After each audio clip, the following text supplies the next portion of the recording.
بسم اللہ الرحمن الرحیم۔ شروع اللہ کے بابرکت نام سے جو بڑا مہربان اور نہایت ہی رحم کرنے والا ہے۔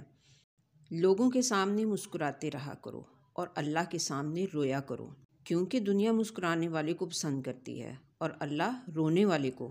زندگی تھکا دینے والی چیز ہے، اور جب تھک جاؤ تو اپنے رب کو یاد کر لو، کیونکہ سکون تو صرف اللہ کے ذکر میں ہی ہے۔ نماز کی پابندی انسان کے مشکل وقت کو آسان کر دیتی ہے۔ گناہ کے وقت موت نہ آنا اور گناہ کے بعد توبہ کی مہلت مل جانا اللہ تعالیٰ کا بہت بڑا احسان ہے۔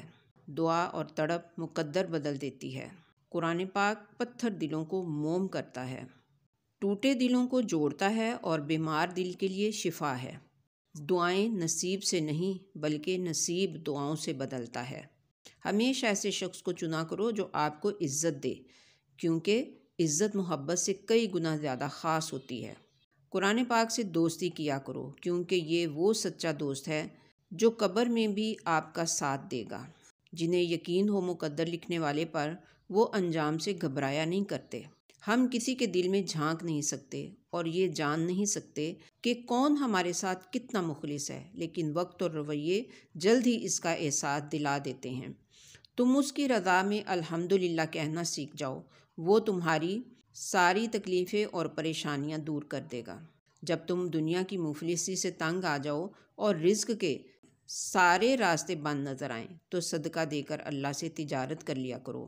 ہر پریشانی اپنے ساتھ آسانی بھی لاتی ہے۔ اللہ تعالیٰ صبر کرنے والے کو کبھی تنہا نہیں چھوڑتا۔